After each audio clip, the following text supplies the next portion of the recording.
We are live with the Short-Term Rental Pros podcast. Today, I'm here with one of my favorite people in the space, Hanan, who we were joking about before, is known on social media by that first cabin that she got, but she has gone a lot farther than that first cabin.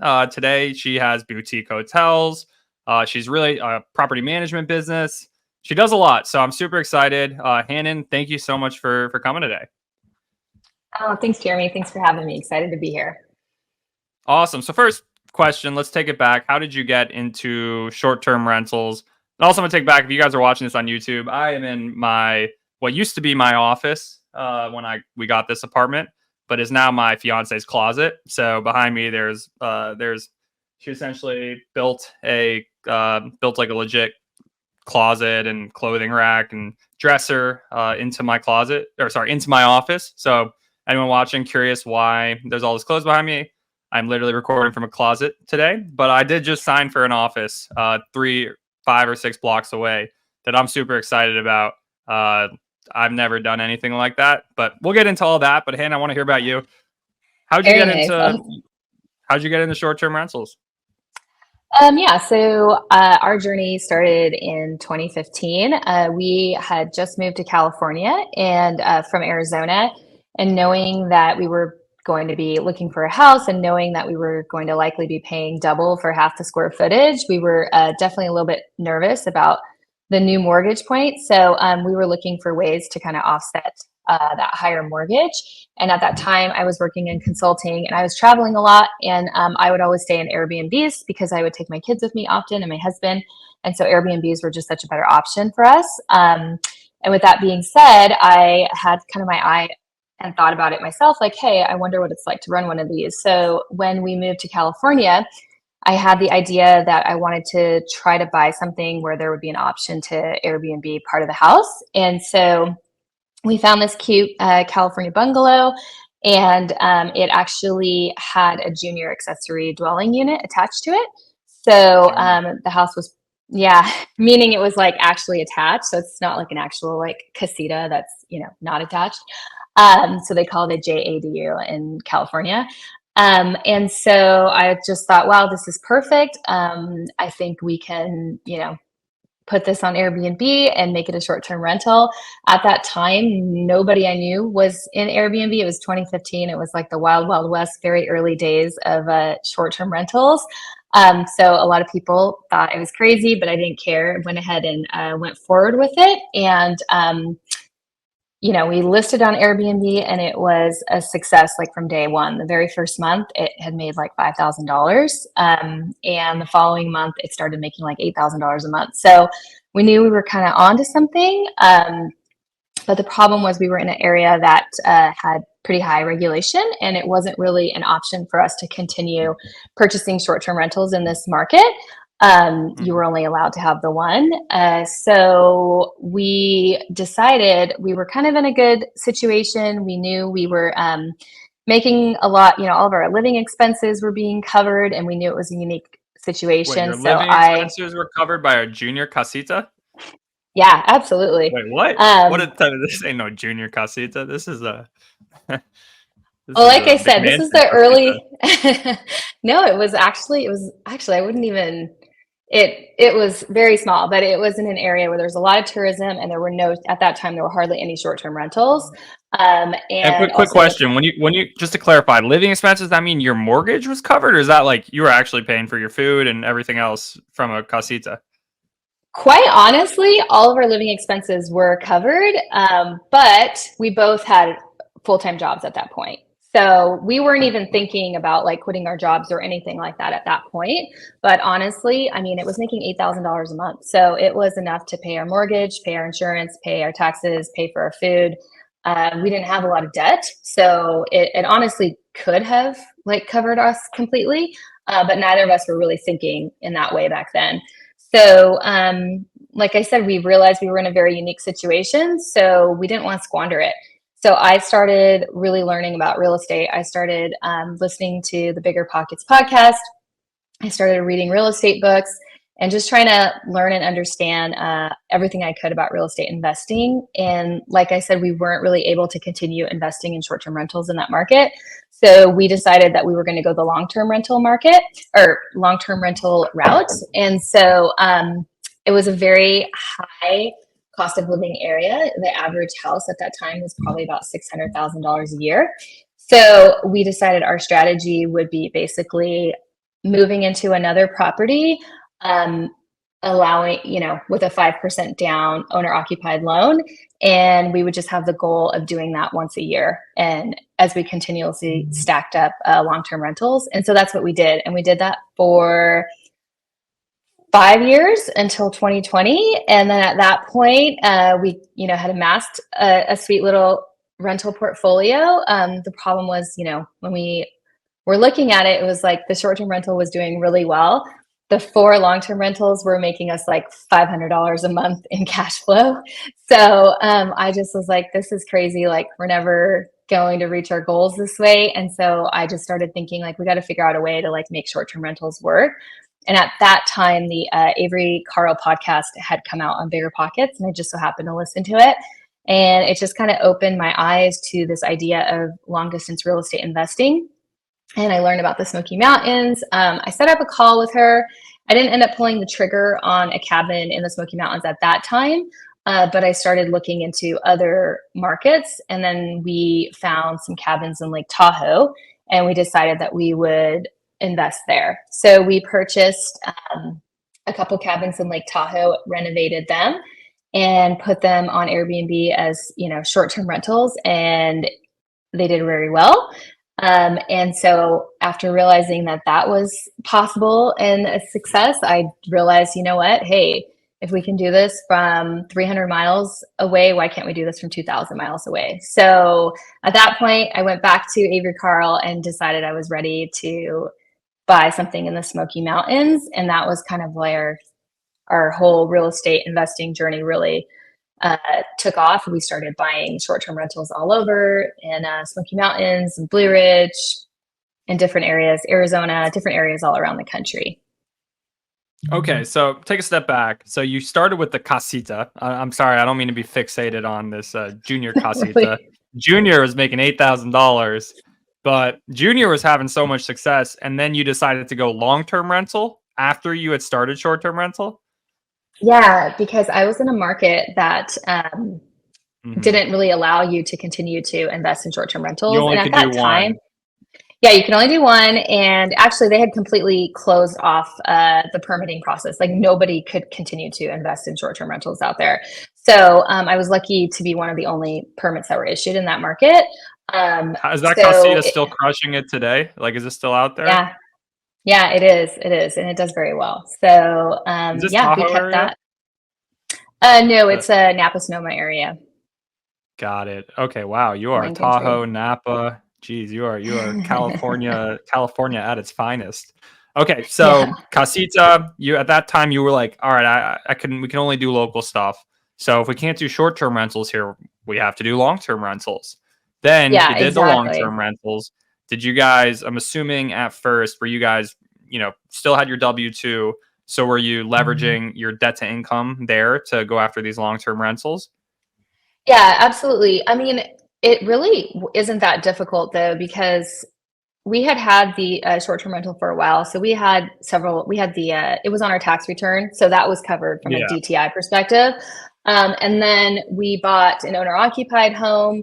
So when you kind of convert it into long-term rental, they start to give you like rental credits. So even though it's not like our income was crazy high or anything, it was just the strategy that we You can employed. offset.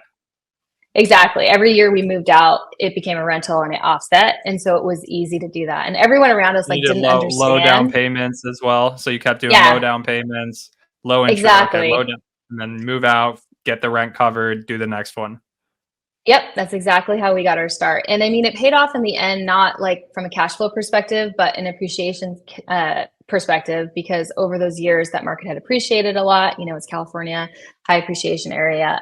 So by the time we got to the point where we were decided to go all in on short-term rentals, we had a lot of capital to pull from. And that's what I tell my friends in North Carolina. I live in New York City now, so unfortunately, yeah, doing the whole if I was going to do 5% down on anywhere I'd want to live, that's, a $2 million house that I can then rent out after for like 6,000 a month, which if you do the math on that, that ain't mathing. But like my Yep, friends in North exactly. Carolina, like one of them in particular, he's done that every year where he's like house hacked. He's been buying places with like an unfinished ADU. So him and his wife will buy the house, fix up the ADU, rent out the ADU, rent out the house, on to the next one. And he's done that like 4 or 5 times. And I don't think he's listening here, so I can trash him. But like, he is not the smartest guy. Like, if of our friend group, like in high school, it was kind of the joke that he was like the least smart guy. I mean, he said that too. Like, it wasn't what, we weren't being mean to him. He played college sports. He's a beast. So don't get me wrong, but he's crushing it just because he's just been consistent with that strategy you literally just talked about. And when you live in a place, I mean, even today, 2024, I mean, you live in a place, you buy a house for 400K. If you do 5% down on that, that's 20 grand. If you can save 20 grand a year, do that 4 or 5 years in a row, get it rented. Even if you're cash flow neutral, like, and not cash flow positive, the amount of wealth you're going to create over that 5-year span is insane. Exactly. So I applaud you doing that. So you did that. You built wealth on paper during that time. I'm assuming houses went up, and even though they weren't cash flowing, you were building long-term wealth.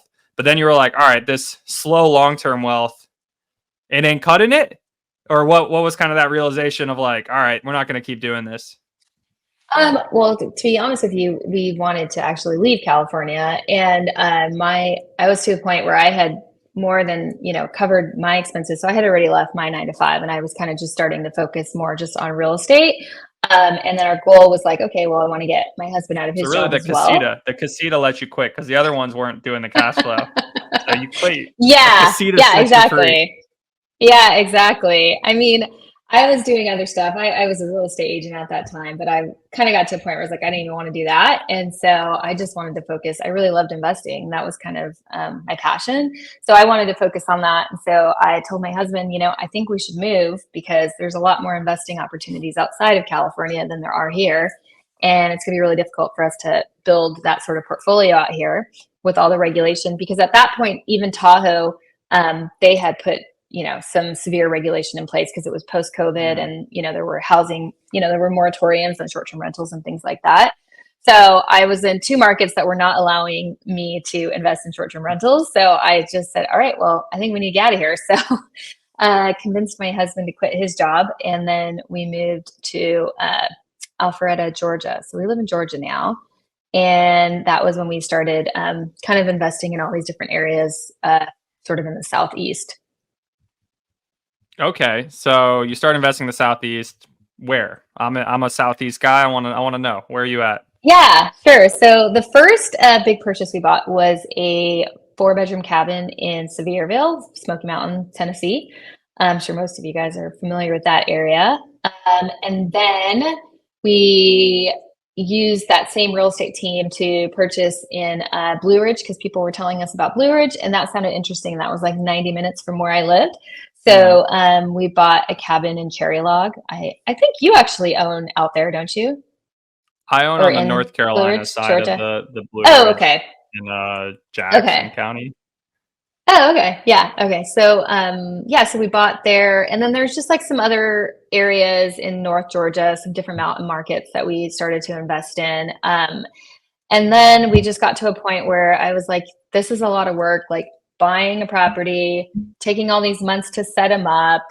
I was like, I think we need to kind of look into scaling this. And that at that point, I started looking at boutique hotels.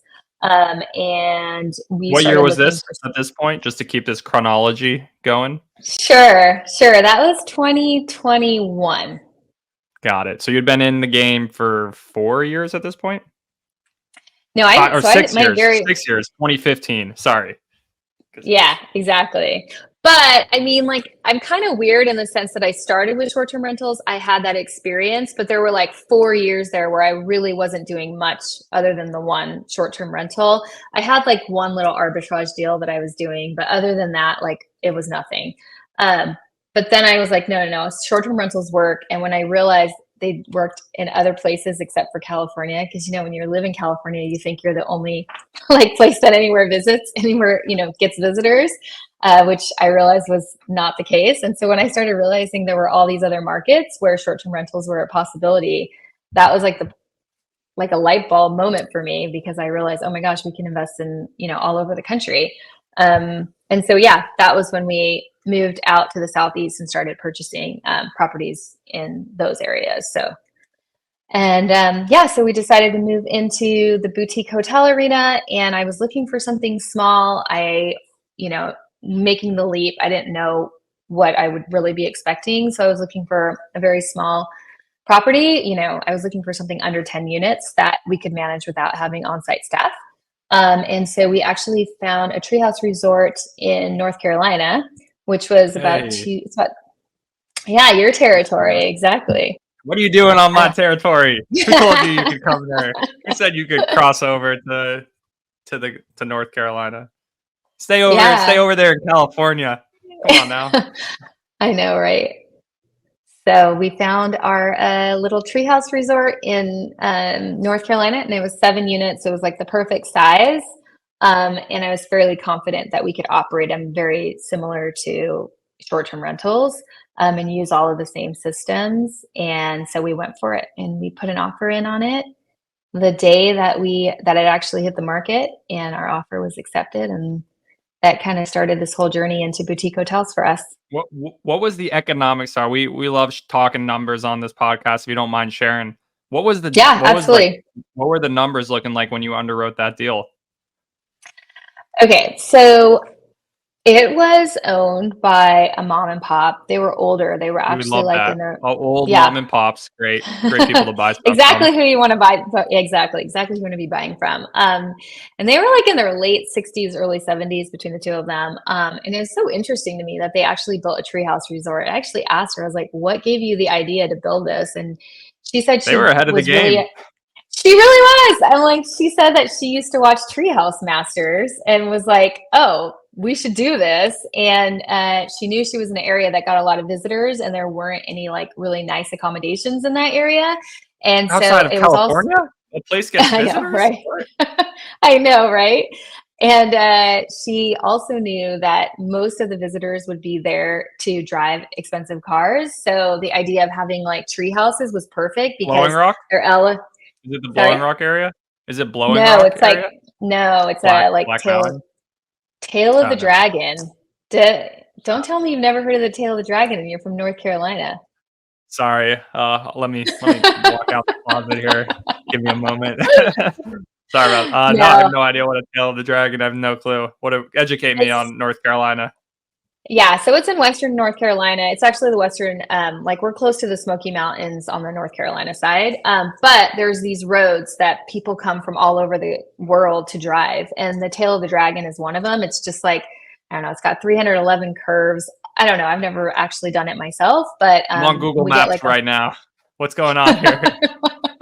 All right, it's all the way over on the Tennessee corner. It's literally right next to Tennessee, which North Carolina is a big state. People don't, I think, realize that North Carolina is actually a pretty large state. Yeah, it is. That'd be 6 hours from where I'm from, Chapel Hill. Our house in Silva's 4 hours, and then that's another 2 hours from there. So it's probably 2.5 hours from Asheville? It's actually an hour and a half from Asheville. All right, I guess it's not. Yeah. I should know about this. So people come there to drive around. It's a small little market. Corners. Yeah, if you aren't into cars, I don't know why you would even know about it, but it's an area where a lot of car enthusiasts live. So they built it with the idea of they like tree houses because they were elevated and people could park their car under their tree house, so they would have covered parking and all of that. So anyway, so I found this treehouse resort and it had just hit. I found it on Biz Buy Sell. It had literally just, it was one of those emails where they're like, "This business is for sale." And I was like, "Oh, this is interesting." And so I got on the phone with the broker, and I really knew that this would get a lot of interest and it would go fast. So I actually asked the broker, I was like, "Hey, would you represent me on this deal? I want to make an offer. And I did that to entice him because, Yeah. any broker wants to double dip. Brokers And love so that. That's music to exactly. their ear. All of a sudden, oh, I didn't hear anybody else's offer. I only heard yours. Exactly. So Oh, he was like, my yeah, that's phone's some, broken. no, nobody else came in. There were no other offers. So so he set it up like basically for us to meet the owners the very next day. So we He set drove you guys out up on a there. steak dinner on him. Pretty Yeah. much.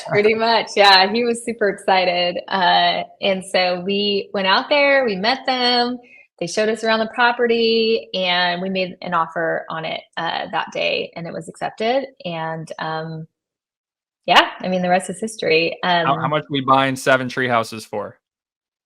You'd be so shocked. $769,000. $109K per door, or 110K Yeah. per Yeah. tree. Per tree? Yeah, basically. Yeah. Okay, and how much was it grossing at the time? So their best year it had grossed $143,000. But You when I probably was, looked at that and you said, I think we can up this. yeah, exactly. I was like, we can definitely do better than that.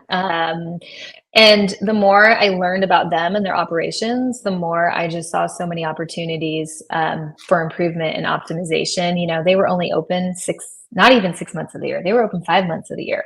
They wanted to go spend half the year in Florida. That was just their prerogative. They didn't, they hated the cold North Carolina winters. And so they really wouldn't even start their Shut season it until down. May. Shut They it just down said, oh, completely. we're not going to be there, so we're turning it off. We don't want to deal with anything. Yeah, and the more I got to know them, the more I realized there were so many other. You're like, they wouldn't accept same day reservations. It didn't matter that they lived on the property. They just I'm not dealing with that. And they wouldn't allow people with pets to stay. They wouldn't allow people with children to stay, which I thought was very interesting. They were not on any OTAs because she just couldn't figure it out and just thought it was annoying. So she decided not to do any OTAs, and they weren't doing any marketing. I know.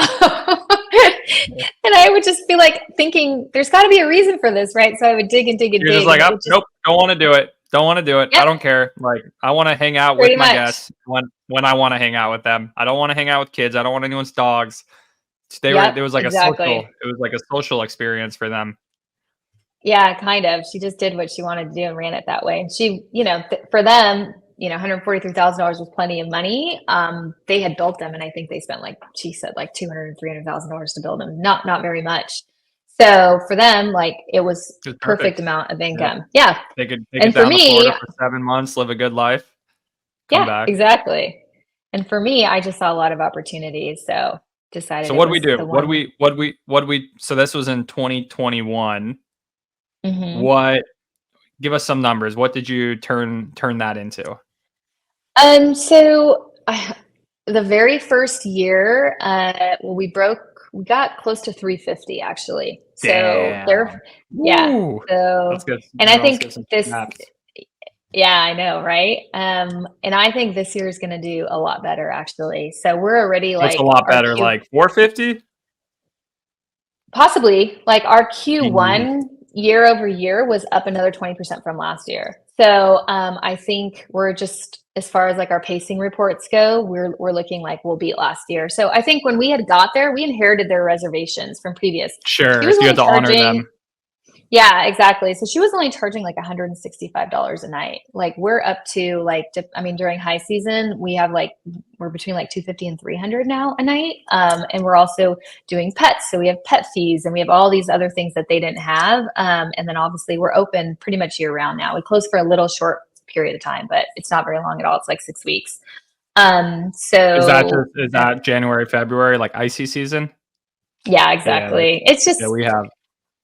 Yeah, it's too cold and it's so ugly there that time of year. And I kind of just want to give our cleaners a break. And, so we could probably still get some bookings to cover our expenses during those months, but it's not even worth it.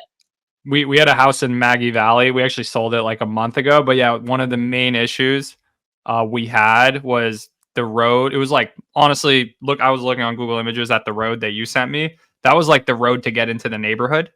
Oh, And wow. January, it wasn't a public road, so if like an ice storm came, you just had to like wait for it to melt. And there was like situations where people were up in the houses and the roads got all icy, and it was kind of Uh-huh. just like, oh, I guess you guys gotta hold tight for a few days there. Like, let's wait. Looks like it'll be above freezing next week. So it was just like Januaries and Februarys where it was like, do we just block off the calendar? Because at a certain point, it's just not even like really worth it. If you have Yeah. to like check the weather every few days and be like, heads up, guest, like it looks like it's gonna be freezing because like it doesn't really snow. It's like freezing ice in Yep. North Carolina. Yeah. It's Yeah. like I mean, for us, like our road getting in isn't an issue where it's like completely flat. So we don't have any issues with that. It was more just because they're tree houses, the plumbing and stuff is, sure you know, and so for us, it up was more up like, freezes exactly. I'm just more afraid of like pipes bursting and stuff first like thing. that. So we just pretty much shut them down and we winterize them and then we open them back up like 6 weeks later if the weather looks good. This year we opened back up February 15th and didn't have any issues at all. Got it. So I mean, no matter what the interest rate, I mean, I don't, did you do owner finance or did a bank give you a loan on that? And No, so we actually initially went the SBA route. We oh, were planning wow. to do that, That's a but I first was on this super. podcast. Let's get into Oh that. my gosh. Yeah. So super naive, had no idea what I was talking about. I thought I did. But so I literally put an offer for these tree houses and thinking we were going to get an SBA loan. And I asked for 30 days on the contract. Oh my goodness. Which, Yeah, if my you, familiarity with SBA loans is it's not a quick ordeal. yeah, exactly. That just shows you how like naive I was at that time. But, and I was in like a boutique hotel, like mastermind as Mastermind. well. And yeah, Yeah, I know. And nobody cared to share that. Nobody well, even they didn't know. Like, I guess nobody, they thought had they done knew an as SBA well. loan. Nope, exactly. So nobody had told me Yeah. like, oh, you're going to need all this time or whatnot. So I just went in. I think I did 30 days, and then we started going down. The bank started asking us for all these paperwork, all this stuff. We started giving them everything, and it got to the point where our earnest money was going to go hard. So I asked the lender that I was working with. I was like, okay, so how are we looking? Are we going to close on time? And he just stops and looks at me, and then he like pulls up the contract, and then he says, I've never closed any of these in less than 120 days. And I was like, oh my gosh, like this is not going to work, because I knew at that point the sellers had received so much interest. They could have gotten a way higher offer from someone else, and they knew that. So they were not playing They nice didn't with us mind in the pulling it sense out. Yeah, they didn't they did mind. not mind. Yeah, they had a long list of people that were way willing to pay a lot more than we were. They were just honoring the contract. So I knew that that was not an option. So we decided that we Mama Hanan, pull basically. out the money bags. No, no, no, no, no. Uh, It was a 1031. So we did have a good amount of money that we had to you had reinvest. sold one of the And long-term rentals. yeah, exactly. And so we had Is that we really had some that we like were use already. property or whatever? Because as a 1031, it's supposed to be like quote unquote like something like Well, similar. you can move to a commercial property from a residential. That's not Oh, an okay. issue. So that was fine. But we had I think it was about $350,000 that we still needed. So we just made some phone calls and we were able to get some people to let us borrow the money. And I got really good interest rates. We got 6% on one of them, and I think 6.5% on the other. And so we just Private got money. some debt. Yeah, private money, exactly. And it just made it so much easier. I basically like prepared a pitch deck. I showed them the property. I showed them like all of the opportunities in that property, and they were all for it. It was very And easy to this raise. was at a time when like interest rates were like 3%. So they were like, oh, 6%? I'm not making that. No, so interest rates had already started to rise at that point. Exactly. But Yeah, the PowerPoint's ready. Never mind. yeah. Wait a minute. I'm just like What'd you realizing. put on these Okay. PowerPoints? Let me see Yeah, these PowerPoints. I'm realizing my timeline was actually way off. This was in 2022 when we bought that property. Oh, So okay. that's why. So interest Okay. rates had already started to rise. Yeah, it was 2022. Sorry, I'm terrible with years. All good. Yeah, so I think interest rates were probably around 6% at that time. But for private money, they could have asked for more, but it worked out. Got it. Okay, so you got that. What was it? Like 6%, like balloon, 30-year amortization. What was? So we did a 3-year with, so it was a 30-year amortization with a 3-year balloon. But we've already checked in with both investors, and they both want to renew. So we're just going to renew it and give them You'll another 3 refi years. with them. I mean, you don't even have to do that. We just have to Yeah, change just the extend it. paperwork. Just Yeah, say instead of a exactly. 3-year balloon, it's now a 10-year balloon or something, and you can just keep pushing it. Yeah, they both just like the mailbox money, so it's not an issue at all. Yeah, totally. And just to just to kind of explain what a balloon is to those listening, if you don't know what it is essentially meaning you need to pay off the entirety of the loan or get it refinanced by that time period. So 3 years means effectively you have 36 months. Generally, when folk do that in commercial, what they'll do is they'll get 2 years tax returns. So, Hanan said they made 350K that first year. Let's just say you're on pace for 400K.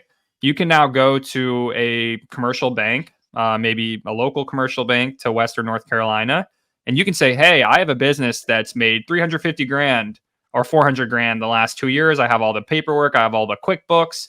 I have this track record. Can you give me a loan for it? What they're going to actually look at is what's called the net operating income, which is the revenue. So that 350K minus whatever the operating expenses are, toilet paper, cleaners, customer support representatives, whatever it may be. And they're going to look at that NOI, and they're actually going to give you a loan based off that NOI. So do you have a number last year on how much NOI you did?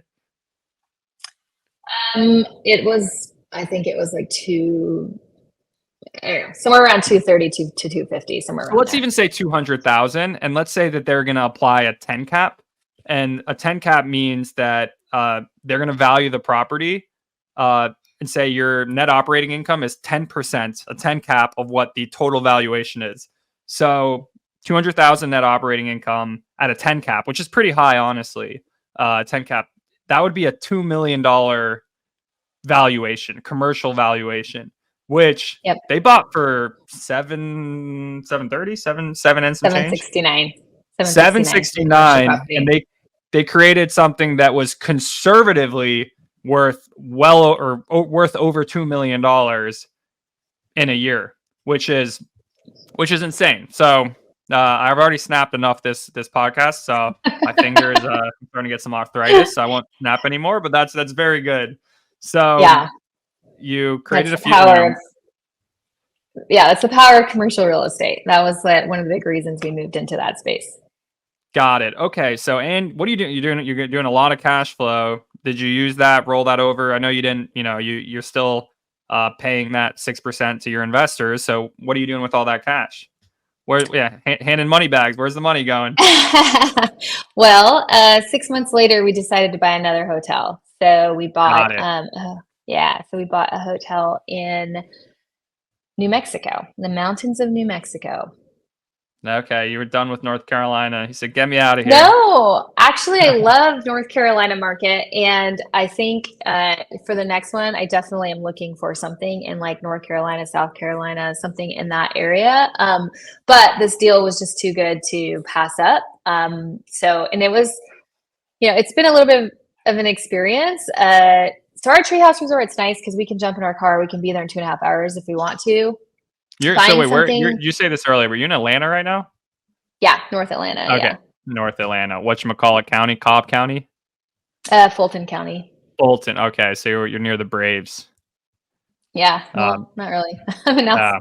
Fulton County is Atlanta huge. geography. I'm failing on North Carolina, like South Carolina, Georgia geography today. Jeez, get me out of New York.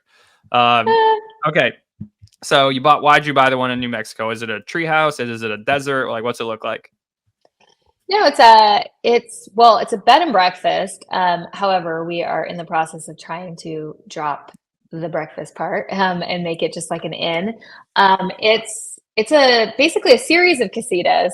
I know you love that word. So it's You just love like these. casitas. I actually really do, but they're just these cute little buildings. It's on like a 1 acre lot. And so it's a bed and breakfast, but it's all exterior entrances. So the layout is, like any hotel would be.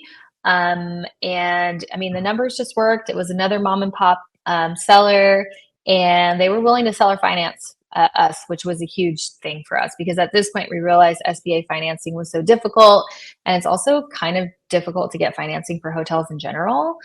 Sure. So we were looking for someone that would be willing to give us seller financing because at this point as well, like interest rates were really high. They were this was just last year, so we were looking at like 9-10% if we went the route of of getting like a regular commercial loan. Totally. And they were willing to give us really good terms at 6%. So we just decided At that it 6% was, again? yeah. Wow, you love you're like Drake That's, with the 6. Oh, okay. So you got, no, and how would you buy that one for? What was the gross revenue when you bought it? And I mean, is it too early to like have new metrics or what the yeah, Hanan it's effect? too early. It's too early for us to really know. But we bought it for 1.3 million.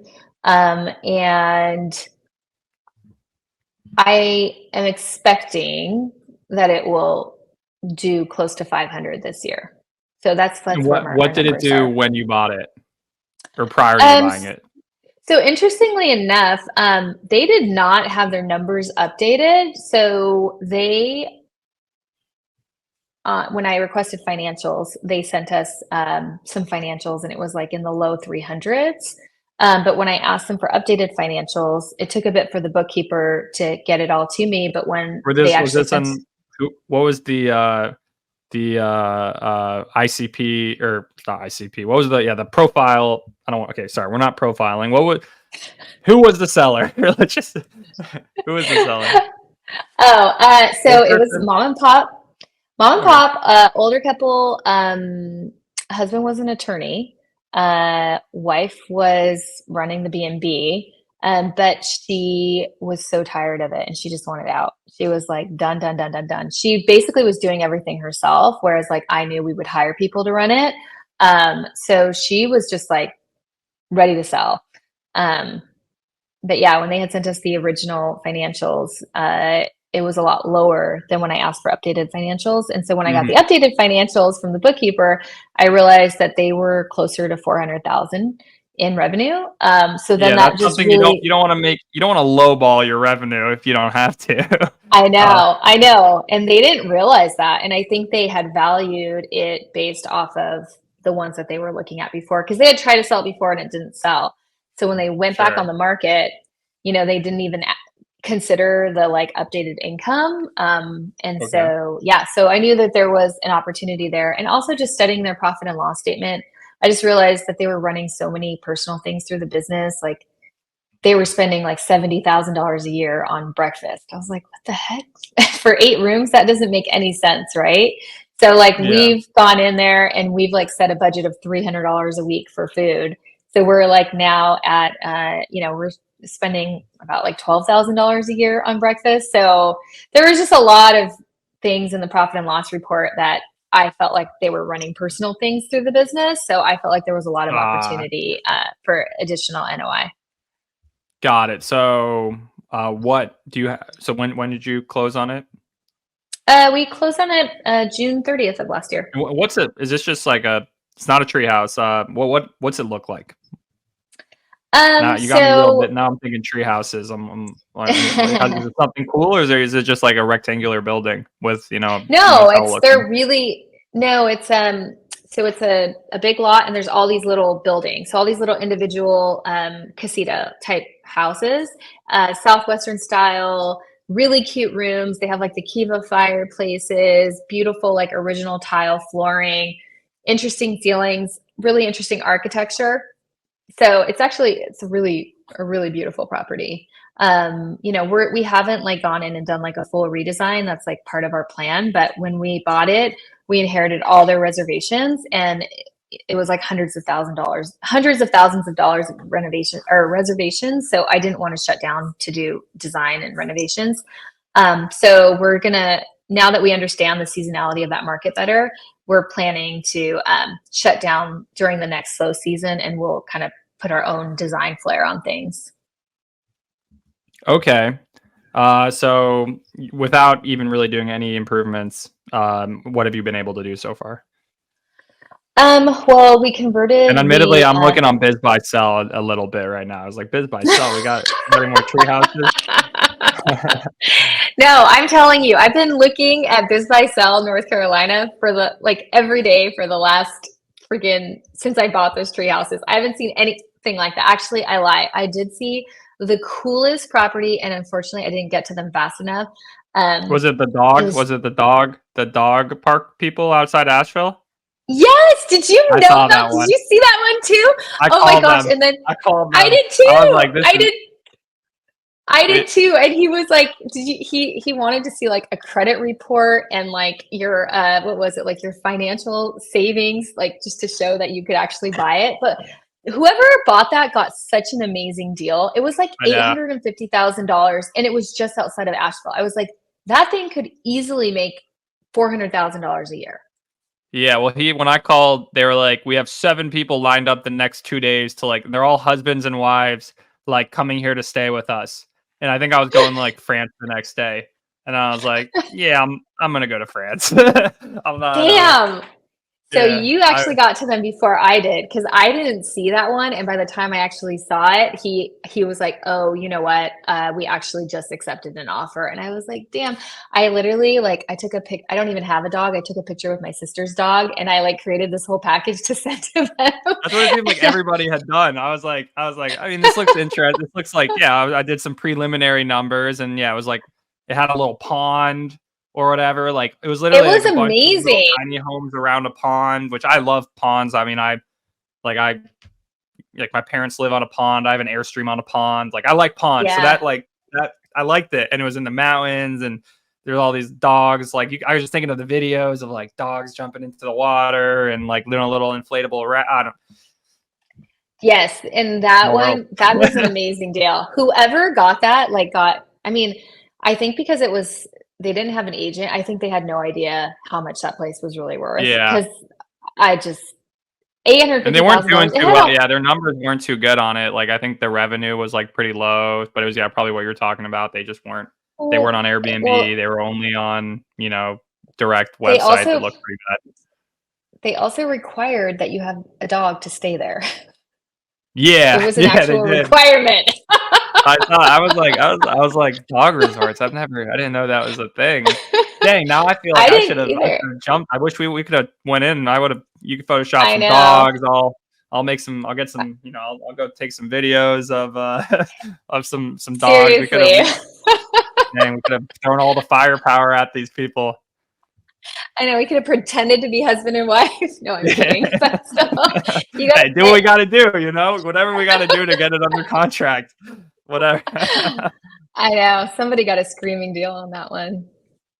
That's funny. And admittedly, I don't look at Biz Buy Sell that often, but I did look and I saw that one. I didn't know that that was like such a outlier deal. I was just like, oh, this is pretty interesting. I'm going to give these people a call. So that's kind of funny. No, it was. And I think they only marketed on there because I didn't see that on anything else. And because they didn't have an agent, it wasn't on the MLS or anything. So ever since then, I look every single day. Like, You're like, I'm not trying, missing any of these anymore. I know. Anyway. The one that got away. Wow. All right. Well, that's a small world, or a small Biz Buy Sell supply, and I guess many eyeballs looking. Okay, so all right, moving on. So you got Arizona. You don't really, yeah, currently without upgrading it. Did you apply like better revenue management strategy, or and have you Yeah. been able to, like, what's it looking like already? So the main things that we've done with that is just putting a lot more focus on revenue management, like you said. And it's in New Mexico, not Arizona. But Sure. there was They also like they lived on the property, so we were able to convert the owner's unit into a revenue generating unit. So that added, I mean, I expect that that's going to add close to 70 to 80 grand of income. So between that and just like better revenue management, and also another situation where, you know, they wanted to have a life, so they were blocking off weeks at a time to go to, you know, the jazz festival in New Orleans, to go, like they love to travel. So and if they didn't have coverage, they would just block off, you know, weeks at a time. They also did not want to Sure. do same day reservations. You know, they didn't want to deal with Never want to that. do the same So day reservations, and always isn't that when they're not funny? there, they close it off, which is Yep, crazy. exactly. So it's kind of funny. So so yeah, just a lot of operational inefficiencies that we've been able to resolve. Okay. So, and then what? Yeah, what's that? What's that done? How's that improved things? Well, so far, because we basically took over their old PMS, so we're able to pace against their old numbers. Sure. So we're up about 18% in revenue based on year over year compared to what they Which were is doing. crazy that they had So a PMS and they still didn't even know how much revenue they had. yeah, no, I know. She didn't even know how to use it. She didn't know how to use it. So she actually trained me and she was like, I don't know, this is all I do. And I was like, okay, no worries. Like sounds good. She didn't look at reports. She didn't utilize the PMS at all, really. She didn't understand the revenue management components to it. She didn't understand yield management. She didn't understand any of it. So it was just like, this is what we have. And so, I mean, it's good for us, right? As investors, we're looking for properties that are being underutilized. So Yeah, which like to me is just like I don't know why. I guess maybe it's how I'm wired and probably how you're wired, where it's like so crazy that it's just like it's not numbers aren't that hard, you know? Like it's not like but like I don't know if my fiance can hear me right now, but she you know, taxes are coming up and she has her first year of having her own business. So she was doing her bookkeeping today and I'm like, all right, just make a spreadsheet, all your income, all the things that came in where you made money, put them in one. All your yep, things that came in that were expenses, put them in the other. Say what they were. Here's an example where you know here are the categories that you can classify it. If it's a transfer, say it's a transfer. If it's a credit card payment, say it's a credit card payment. Sum them up, call it a day. And yeah, like 6 hours later, and but yeah, she wasn't too happy, so I put her on with a bookkeeper, and you know they'll have it done by Monday. But I yeah, wanted her to learn, like, hey, you need to think about this. Like, what's an income, expenses? Like, yep, how do they, you know, like so? But she wasn't too happy with me. She still might not be happy making her go through that yeah, experiment, making her go through that homework assignment. yeah. I remember all my accounting classes in college, and I remember I never had planned to be an accountant, but I was a business major, and I remember like day one in accounting one, and he says, listen, accounting is the language of business. You need to understand accounting, whether, you know, no matter what position you are in business. And I really took that to heart. And I never realized like how important that was going to be later on. But now as an investor, it's like understanding a profit and loss statement, understanding a balance sheet, and understanding the purposes of these, you know, reports, like is so huge. So I feel like anyone, whether you like numbers or you don't like numbers, like you need to understand basic accounting, and it's gonna just help you out so much in your business. Exactly. So let's just say you increase this business's NOI your revenue 20%. So if it was doing 400, what you said, you're gonna get it to 500. What do you think post operating expenses you're looking at? I'm really not sure quite yet. Too early to tell. We'll have Hanan back. How Yeah, about it's that? too That's early to tell. Yeah, it's too early to tell, but that market's at an 8 cap. So, I mean, any changes that we do are going to force a ton of appreciation. So we're still working on figuring out all of the human resources and things like that. So that's like my only number that I'm still not really sure, because we've tried a couple different combinations you're of things. paying for like kitchen staff or breakfast currently. Yeah, actually, so and when we first got in, we thought we were going to just like only do breakfast and we weren't going to have like Mhm. on-site staff at all. You know, a lot of people, Sure. there's a lot of gurus out there that are saying right now, like, oh, you can buy a hotel and like you don't need on-site staff. Yeah, I'm sorry, I disagree. It works in certain types of, you know, hotels. Like for instance, the Yeah, Treehouse Resort, we have because they're a like maintenance separate guy. and they're Yeah, not we have a like maintenance physically guy. touching each other. Yeah, and it's also just up in the mountains. The people that are visiting are really chill. They're into Yeah, nature. They don't really care to be serviced. They don't care to like see staff.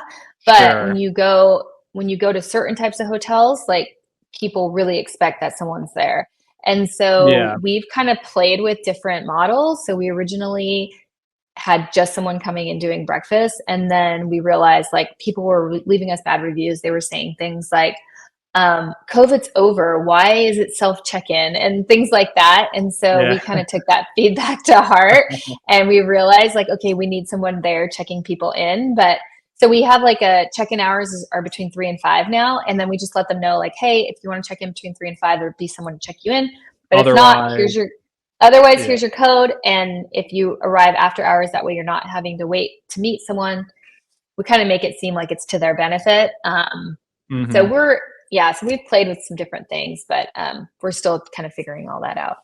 Yeah, well, also, I feel like when, like, yeah, tree houses or if they're, like, structures that are, like, by themselves, people then, yeah, Mm-hmm. look at it as, like, they're staying in their own place, but Airbnb. something that's, like, touching, then they just think of it as, like, this is more of a hotel, you know?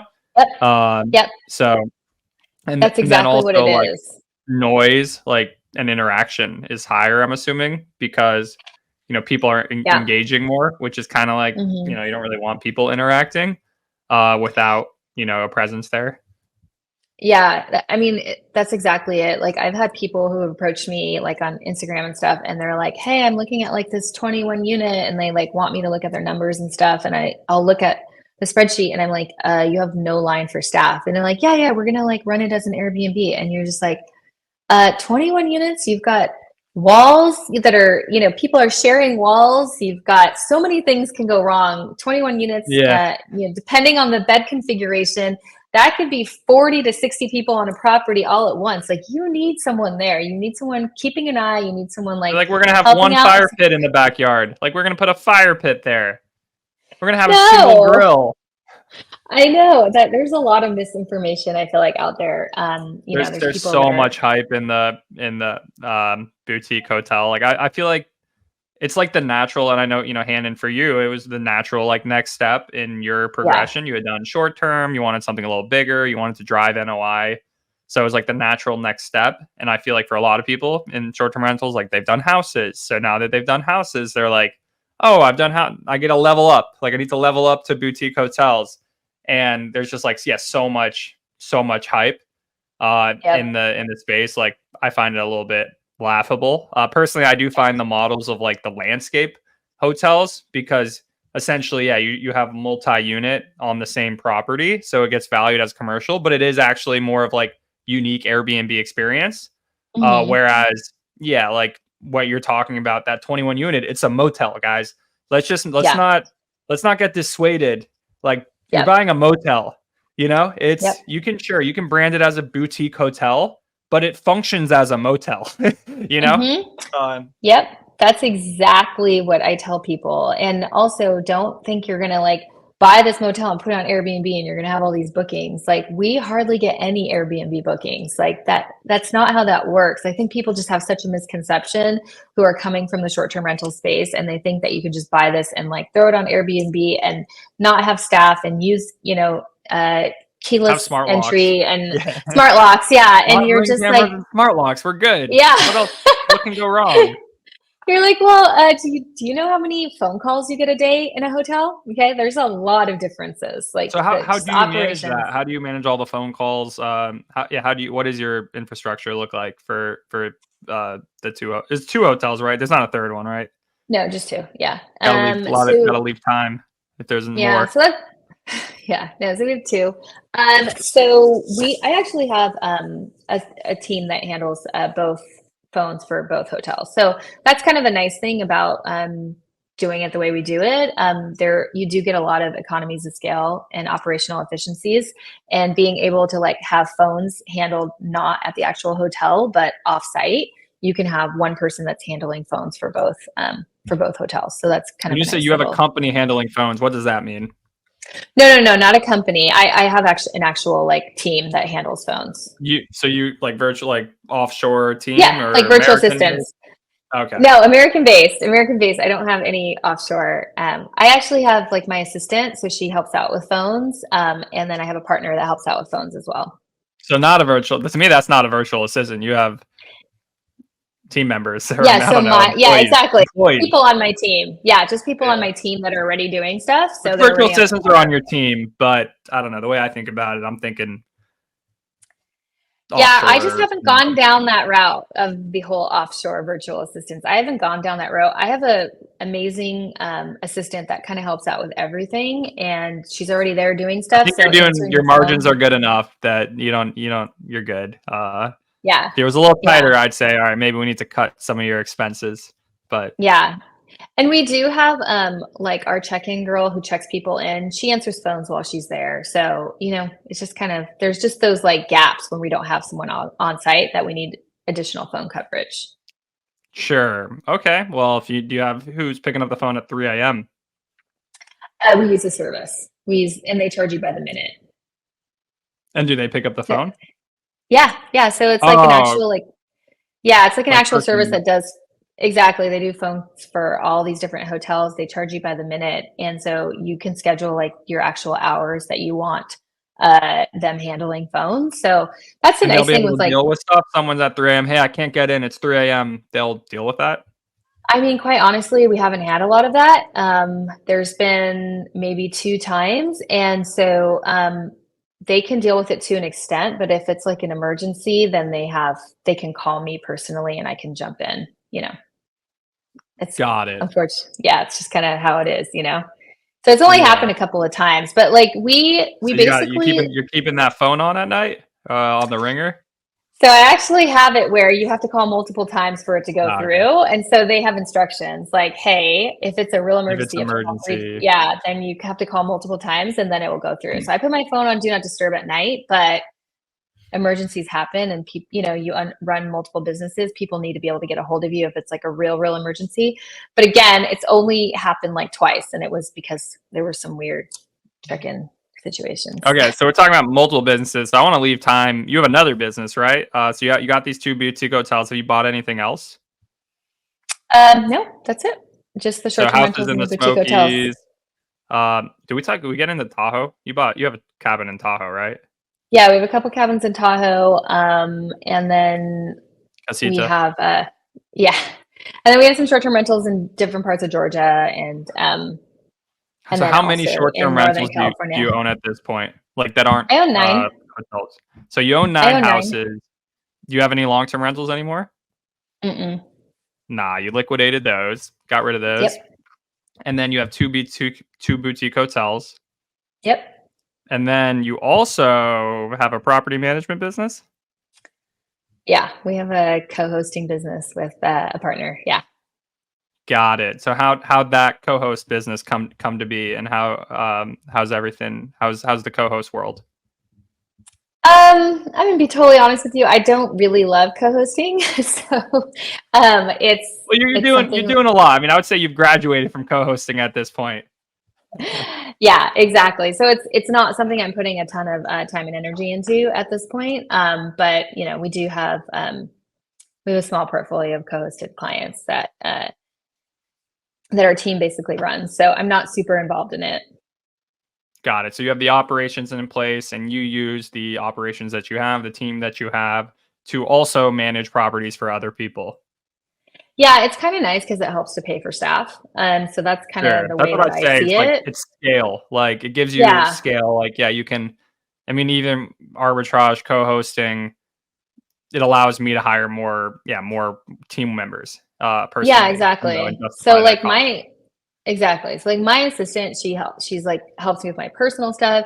She helps me with like she manages all my personal Airbnbs and then she does stuff for the hotels and she also does stuff for the co-hosting company. So it's kind of nice because Have a like rock that star can help. assistant there. Yeah, she's How'd you amazing. find her?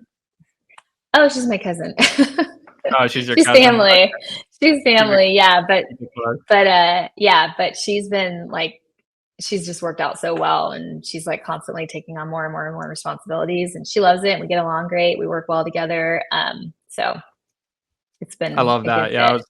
I was in Florida this past week at the my fiance was working with the Miami Open and ATP Tour, and then we also Uh-huh. went and she did an interview with this guy, Two Turn Tony, who's like the duck guy on social media. Like I think that's what people know him as. And his whole like everyone working with him was family members. His cousin is his agent. His sister is his head of ops. His brother, well, they said his brother kind of just chills and does his thing. They didn't really give a position that he does. But his parents, like his parents are also on payroll. His other cousin, it was on payroll. I don't even know what his other Wow. cousin was doing. It was like feeding the goats and ducks and stuff. So maybe he's like the zookeeper. I don't know, but it was like entirely family members, and I was like, wow, this is cool. I have not, I know family businesses, but this is like family business to another level.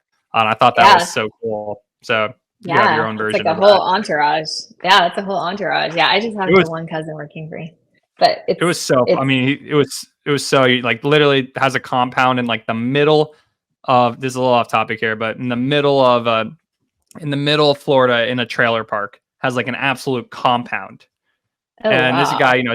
he's making hundreds of thousands of dollars a month. Probably. I didn't ask how much money he was making, but I'm assuming hundreds of thousands of dollars a month, maybe millions a Uh-huh. month, honestly. I don't know. Uh-huh. But and Uh-huh. literally living in a trailer park. Not in Los Angeles at like a hype house, like in a trailer park. So I was this it Wait, was what was his business? What was his well, business that he did? he gets 300 million views a month across social media. Oh, And okay, gotcha, brand gotcha. partnerships, he has his own alcohol beverage Yeah. that he distributes through his social media. That's like one of the fastest growing alcoholic beverages. He also has an OnlyFans as well. Yeah. Hmm. Apparently, that does really well. So I don't know, whatever. To each their own. I don't judge. Do what you got I to do do. love people like that. I do love people like that though, that are just making tons of money and crushing it, and then they're just living like you said, like in a trailer. They're just like, Yeah, he doesn't. you They know, actually have a comp. They have like a castle in the trailer park. Like you get to the end oh, of the okay. trailer park, and then there's like a Uh-huh. big gate, like a mass. It's actually the funniest thing. He has a massive gate. Well, I don't want to Uh-huh. like talk about his like personal security situation, but Yeah. I'm like, why do you have a massive gate here? And then there's like no fence, and they're like, yeah, we're gonna get a fence at some point. And I'm like, what's the point of the gate? Like it's huge, and then there's like it's just a And gate there's with no nothing fence. around it. It's just the gate like that opens, but then there's no like you could just walk around. Like I was You like, oh, just we gotta wait for them to open the gate, and I was like, wait, you could just walk around the gate. I'm like, wait, then why is it? The gate looks cool. I'm sure that's part of it. It does look cool. oh, I'm that's sure. hilarious. I don't know his videos, but I'm sure. Well, I'm sure if you go on the whatever. I digress. But really cool. You got a family business there. So, hey, what are you doing? Like, what's up in the future? I mean, obviously you bought recently, but you have great cash flow coming in. You got great operations. What are you excited for? I'm looking to stay in the hotel space. I'm looking to maybe move into something a little bit bigger. I feel like I've got a lot of experience doing, the Level up small. again. What's leveling up Yeah, from these I boutique don't hotels? More know. boutique. No, no. I mean, I'll still stay boutique, but I'm probably looking to do something that's like between 20 to 50 units. I'm like really focusing on trying to find a property that just has like really high incomes because you can like hire so much more staff that way. And Did your just, husband quit his job too? I don't mean to cut you off here. Did he also quit his job? Are you guys both full time at this? yeah, we're both full time. He isn't really too involved in the real estate stuff. He helps out at the home life. He's a Oh rock star wow, dad. Yeah. And let's go! I love it. yeah, he's awesome. He's a rock star dad, and he also just like does like maintenance stuff at the properties. He just enjoys it. So I Sure. actually laugh because he absolutely hates anything to do with like actual hotel operations. So he'll be at our hotels and like people will come up and like ask him a question and he like will pretend like he's a maintenance guy. He'll literally be like, let me see if the owner's here. And he'll like look for me, and I'm just like, oh my gosh. So he just really just he likes to be in the background. So Awesome. Well, I love that you guys have a great dynamic. Yeah. What tips do you have for those listening who maybe not at where you're at, or maybe to succeed on short term rentals in 2024? I think definitely know your numbers. I would not be buying anything right now without knowing exactly what you're getting into.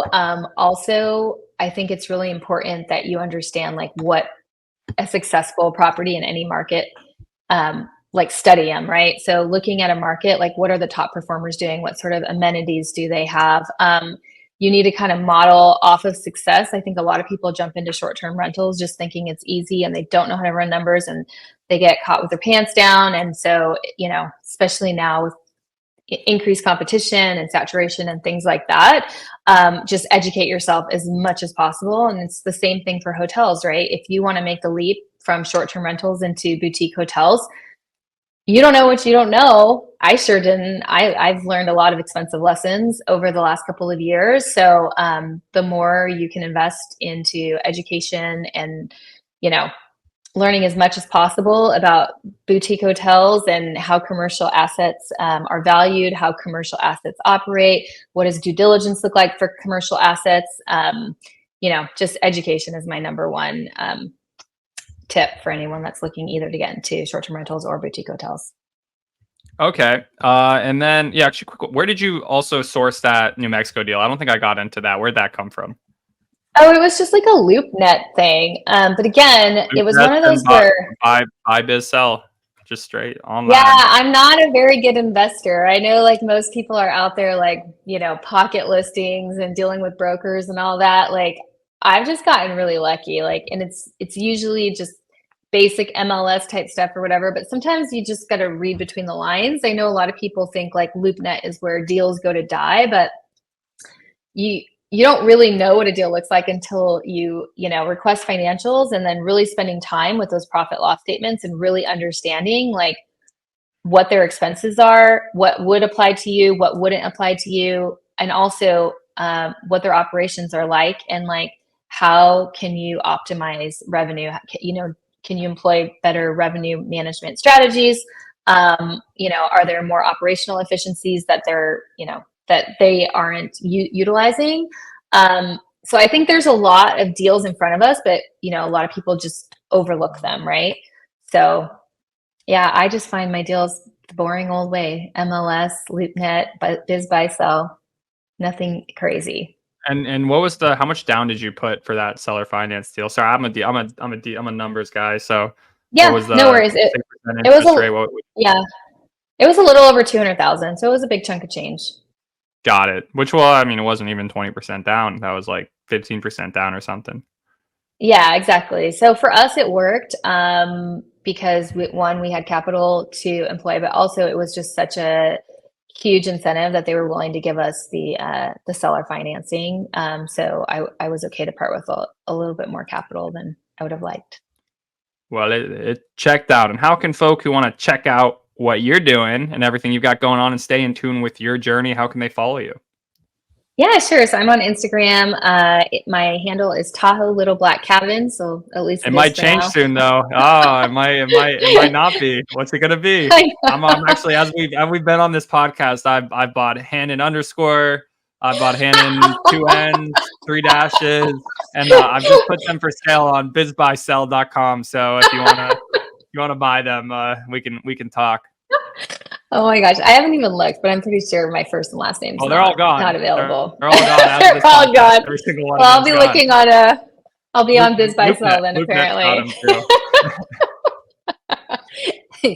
Yeah, well, I'm not really sure what it's going to be. It's going to be some sort of combination of my first name and last name, but yeah. But right now, I'm like Tahoe Black Little Black. Which one? I know. It's Tahoe Little Black Cabins. So Tahoe Little Black Cabins. You guys heard it here. That is Tahoe Little Black Cabins. Hanan, put some great stuff out. She's a real one for sure. And just straight about straight value. So I hope you guys found value today. Hanan, anything else you want to share with the STR pros who are tuned in? No, I think that's it. Thank you so much for having me.